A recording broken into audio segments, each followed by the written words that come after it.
Now, I'm not in favour of putting labels on everything per se, unless I'm looking for my lunch in a workplace fridge, but on the other hand I do support putting bells around the necks of people with incurable infectious diseases, and that's how I think of a lot of my work. There are a couple of particularly loud and clangy bells dangling from this week's subject, which is fitting because all of its characters are bellends. The phrase interactive movie has always been a warning sign, quite a vintage one too, like the skull and crossbones they put on First World War minefields. Usually means you're in for an experience that can be recreated with basically any movie on a player with pause and skip buttons, but the other slightly larger alarm bell hanging off Man of Medan is a newer one, labelled multiplayer-focused storytelling. Oh boy, we're going to have to learn this lesson again, aren't we? A story is an inherently personal experience. You do it no favours by obliging me to experience it alongside other people, all having to listen to them talk and get exposed to their hideous diseases. Man of Medan comes to us from the creators of Until Dawn, which wasn't awful as far as interactive movies go, but that's like being the least painful as far as horse chestnuts in my jockstrap go. But apparently Supermassive Games think they fucking nailed it, because now they're committing to something called the Dark Pictures Anthology, of which Man of Medan is but the first. A series of branching narrative horror stories with gameplay identical to Until Dawn, hosted Crypt Keeper style by a very smug British man, who feels he has to interrupt every now and again to smug off about how much we're fucking things up, like he's commentating on the snooker tournament he mistakenly dressed up for. But about that multiplayer, the game makes a big thing of its movie night mode, where up to 5 people on a couch can enjoy the story together. You know, the kind of thing you do when you suspect it's going to be really bad and want someone to take the piss out of it with. Turns out the movie night mode is just the single player, but every now and again a message pops up saying pass the controller to such and such, and I'm pretty sure I could have created this mode myself with literally any single player game, or indeed any DVD with pause and skip functions. There's also online multiplayer where players can interact with each other as the characters at various points in the plot, but I question its worth since the gameplay is just a patchwork of binary choices that funnel you down rigidly defined paths, so another player isn't contributing much more than a random number generator would. Until Dawn had its problems and they've mostly been transplanted directly across to this. I hate that examining a fucking piece of paper on a desk has to be such an arcane process, involving 1 button press, 2 button holds, and a brief sacrifice to the god of transcribed handwriting. I hate how the mere act of moving around a room is like trying to steer a frightened overweight pig onto a slaughterhouse conveyor belt, apparently in the name of cinematic walking animations that very realistically depict people who have debilitating strokes whenever they attempt to pass through doorways. And the very cinematic arty camera angles with thick black bars at the top and bottom make it virtually impossible to figure out what is and what is not a doorway without rubbing yourself against every wall, like you've got 2 broken arms and really itchy nipples. My point is, perhaps the Until Dawn formula could have been iterated a bit before we jumped all the way to adding groundbreaking multiplayer or throwing words like anthology around. So that's the technical side. Let's settle into a nice hot bath of diarrhea and complain about the plot. Man of Medan is about 5 really quite spectacularly awful people who go on a diving holiday in the South Pacific, only to get drawn into a sort of extremely gritty episode of Scooby-Doo, involving pirates and an abandoned ghost ship about 35 to 40% as horrible as they deserve. And the only reason I can't summarise each personality in one word, like I could with Until Dawn, is because I have to stick the word annoying on the front of them all. Annoying jock, annoying nerd, annoying rich girl, annoying sex pest.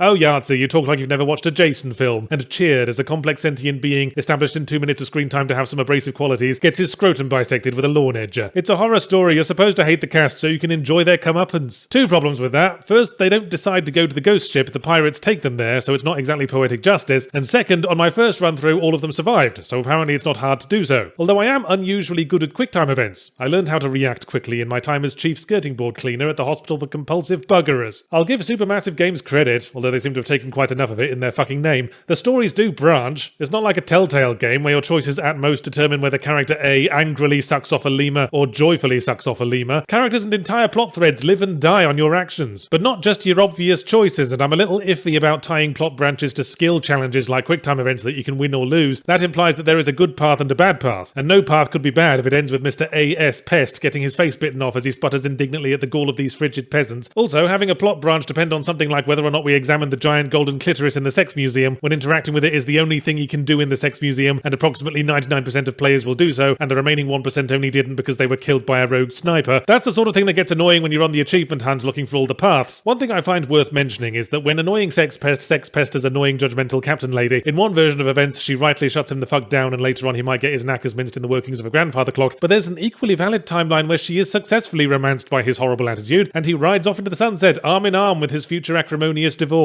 And I think this illustrates an inherent issue with branching narrative, that it means the story can't take any kind of firm philosophical stance, like don't be a sex pest. But even if the cast had been Bruce Campbell multiplied 5 times, the several variants of every scene and dialogue line means the stitching at the joints is often painfully obvious, awkward pauses, weirdly timed reaction shots, a character's attitude or physical position mysteriously changing from one line to the next. It pulls me right out of the story, unless we forget we're still aspiring to no higher model than shitty teen horror films, so expect cheap jump scares like you're watching your kids use a suspiciously inexpensive second-hand trampoline. So I can't say I was engaged. I would recommend the movie night mode if you're bad at cooking and you want your dinner party guests to get used to being underwhelmed.